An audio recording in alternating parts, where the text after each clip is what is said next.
saudara-saudari yang saya kasih di dalam Tuhan, hari ini kita akan belajar tentang kebenaran firman Tuhan yang tentunya untuk menguatkan iman kita, untuk mengokohkan iman kita. Dan firman Tuhan ini sangat penting, ya. Firman ini sangat penting karena dengan mendengarkan firman Tuhanlah kita bisa bertumbuh di dalam iman. Sebagai dasar renungan kita pada hari ini, saya ambil dari Yohanes pasal 14, ya. Kita baca di dalam Yohanes pasal 14 ayatnya yang ke-6.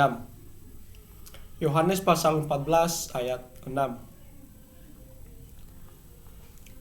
Saya bacakan, katanya di sini, kata Yesus kepadanya, "Akulah jalan dan kebenaran dan hidup. Tidak ada seorang pun yang datang kepada Bapa kalau tidak melalui Aku." Saudara-saudara yang saya kasih dalam Tuhan, ini ayat yang sangat bagus sekali. Ya, katanya Yesus itu adalah satu-satunya jalan kebenaran dan hidup. Dan menarik di sini, katanya tidak seorang pun yang datang kepada Bapa, tidak ada seorang pun yang bisa ke sorga kalau tidak melalui Yesus. Yang artinya adalah Yesus itu adalah satu-satunya jalan keselamatan. Jadi tema renungan kita hari ini ialah jalan keselamatan yang benar. Jalan keselamatan yang benar. Ya.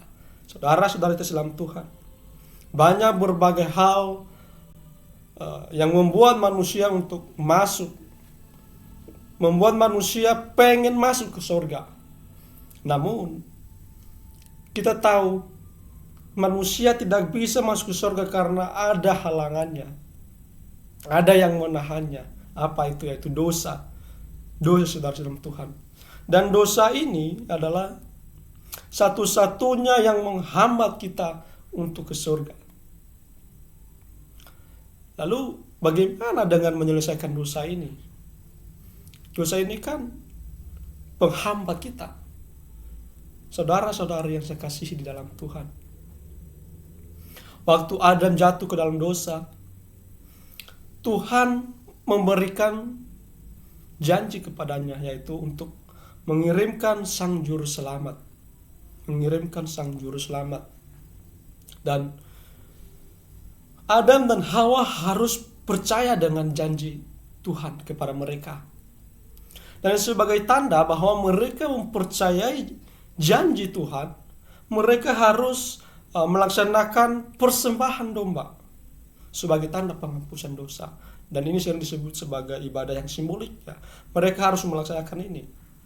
Ini perintah. Jadi saat mereka berbuat dosa, maka mereka harus menyembelih domba itu. Dan darah domba itu, domba yang disembelih itu menggambarkan Tuhan Yesus yang akan datang. Jadi saudara-saudara terkasih dalam Tuhan, tidak ada jalan keselamatan melalui Tuhan Yesus. Domba itu melambangkan Tuhan Yesus, ya, melambangkan Tuhan Yesus. Dosa yang dilakukan oleh zaman di zaman PL, ya, mereka harus menyembelih domba korban itu. Dan domba itu bukanlah penghapus dosa itu, bukan. Karena tidak mungkin seekor binatang atau apa itu untuk bisa menghapus dosa. Hanya pribadi yang kuduslah yang dapat menghapuskan dosa. Coba kita lihat di dalam Ibrani pasal 10 ayat 4. Ibrani pasal 10 ayat 4. Di situ memberi indikasi kepada kita bahwa memang domba itu tidak bisa menghapus dosa. Kita coba lihat. Ibrani pasal 10 ayat 4.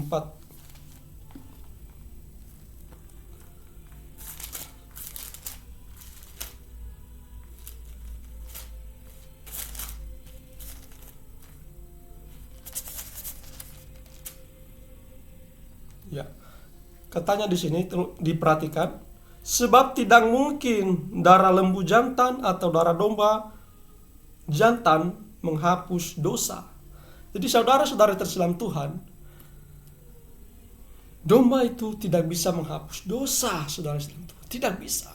Sekali lagi tidak bisa. Kalau seandainya domba jantan itu bisa menghapuskan dosa, maka tidak perlu Tuhan Yesus datang ke dunia. Tetapi karena domba ini tidak bisa menghapus dosa, maka pribadi yang kudus itu, yang bisa menghapus dosa itu harus datang ke dunia dan disalibkan di atas kayu salib. Karena penyelesaian dosa itu harus dengan penghukuman. Sebab Roma pasal 6 ayat 23 mengatakan upah dosa ialah maut.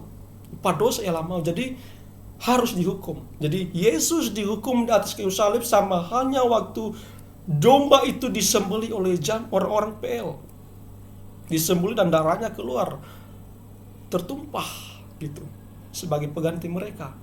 Tetapi domba yang sejati itu datang, yaitu Yesus Kristus datang, dan Ia datang sebagai penyelamat manusia. Ia mengorbankan dirinya kepada manusia.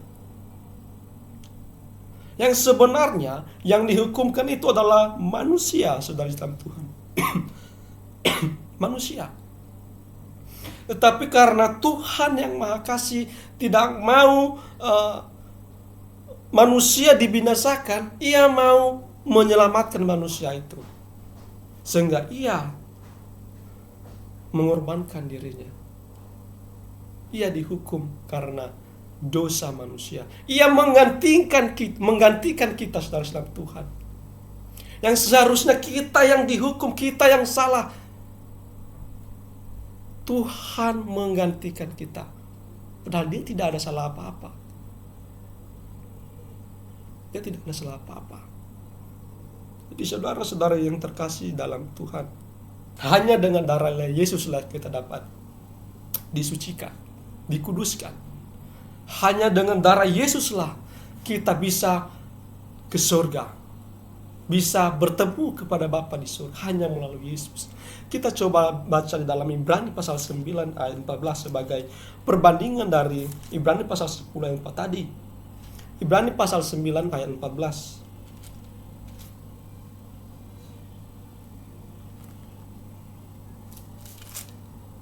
Ibrani pasal 9 ayat 14. Katanya di sini, betapa lebihnya darah Kristus yang oleh Roh yang kekal telah mempersembahkan dirinya sendiri kepada Allah sebagai persembahan yang tidak bercacat, akan menyucikan hati nurani kita dari perbuatan-perbuatan yang sia-sia, supaya kita dapat beribadah kepada Allah yang hidup. Jadi saudara-saudara yang terkasih dalam Tuhan, di sini sangat jelas bahwa hanya dengan darah Kristuslah kita disucikan, dibersihkan dari dosa itu. Hanya melalui Tuhan Yesus. Oh, tapi ada orang yang mengatakan bahwa tidak. Kita tuh perlu banyak berbuat baik untuk diselamatkan. Kita perlu beramal, menolong orang yang kesusahan. Intinya berbuat baik, kita bisa masuk surga. Tapi tidak, saudara terhadap Tuhan. Firman Tuhan membantah itu. Kita coba lihat di dalam Efesus pasal 2 ayat 8. Efesus pasal 2 ayat 8. Efesus pasal 2 ayat 8. Sebab karena kasih karunia kamu diselamatkan oleh iman. Itu bukan hasil usahamu tetapi pemberian Allah. Ya, di sini sangat jelas mengatakan bahwa hasil usaha kita tidak dapat menyelamatkan kita, saudara-saudari. Tidak bisa. Sebanyak apapun perbuatan baik kita tidak dapat tidak dapat menyelamatkan kita. Tidak bisa, saudara-saudara Tuhan. Tetapi katanya di sini kita diselamatkan oleh iman. Nah, iman apa dulu? Yaitu iman kepada Yesus Kristus. Jadi untuk masuk surga kita harus percaya kepada Tuhan Yesus dan bertobat. Bertobatnya bagaimana? Bertobat ini banyak orang yang salah mengerti, saudara-saudara Tuhan. Banyak orang mengatakan bahwa bertobat itu adalah saat dia tidak melakukan dosa. Dia tidak melakukan dosa yang ia perbuat terdahulu, yang pernah ia lakukan. Tetapi pertobatan yang benar itu ialah saat orang menyadari bahwa semua perbuatan-perbuatan yang ia lakukan itu adalah sesuatu yang tidak berkenan di hadapan Allah. Dan ia memutuskan untuk tidak berbuat dosa itu lagi selama hidupnya. Itulah berdosa, berhenti. Dia berhenti melakukan dosa. Dan dia akan berusaha untuk tidak berbuat dosa itu. Itu namanya bertobat. Berbalik dari dosa dan dia menghadap kepada Allah. Itulah bertobat sekali Tuhan. Kalau misalnya ada seseorang yang hidupnya dulu kacau balau, peminum, mencuri, main perempuan, lalu saat ia bertobat, bukti dia bertobat dengan sungguh-sungguh bahwa perbuatan-perbuatan yang dulu akan bertolak dengan sifatnya yang setelah ia menerima Yesus Kristus, yaitu dia akan melakukan hal-hal yang berguna, hal-hal yang sesuai dengan kehendak Tuhan. Itulah dia bukti bahwa dia sudah menerima Yesus Kristus dengan benar, dengan sungguh-sungguh. Jadi begitu saudara Tuhan. Jadi saudara sedang Tuhan, sekali lagi saya mau ingatkan kepada kita bahwa hanya Yesuslah jalan keselamatan yang benar. Ya, orang PL juga percaya kepada Yesus Kristus melalui dengan percaya kepada janji Allah, dan mereka harus menyembelih domba kurban itu, dan yang domba itu melambangkan Tuhan Yesus. Begitupun dengan orang-orang yang hidup setelah zaman Yesus, yaitu mereka juga diselamatkan melalui Yesus Kristus, yaitu dengan cara percaya dan bertobat kepada Yesus Kristus yang sudah datang. Makanya Yesus mengatakan, akulah jalan dan kebenaran dan hidup. Tidak ada seorang pun yang datang kepada Bapa kalau tidak melalui aku. Dia memberi jaminan kepada kita saudara itu dalam Tuhan. Dia memberi jaminan bahwa melalui dia kita bisa masuk ke surga, bisa bertemu kepada Bapa. Kalau tidak melalui dia, maka binasalah kita. Luaslah jalan kebinasaan, tetapi sangat sempit jalan keselamatan itu. Karena kenapa? Hanya satu jalan keselamatan itu, yaitu hanya Tuhan Yesus. Jadi saudara terselam Tuhan, marilah kita terima Tuhan Yesus sebagai juru selamat kita.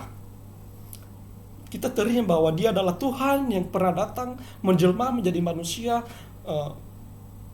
Dia dibunuh di atas kayu salib untuk dosa-dosa kita, dan kita meninggalkan dosa-dosa kita dan mau hidup untuk Kristus. Itulah bukti bahwa kita diselamatkan. Saat kita benar-benar sungguh-sungguh menerima Yesus Kristus dengan hati yang tulus, maka pasti kita masuk surga. Yesus memberi jaminan kepada kita. Melalui dia kita bisa masuk surga. Jadi saudara Tuhan, sampai di sini aja renungan kita pada hari ini.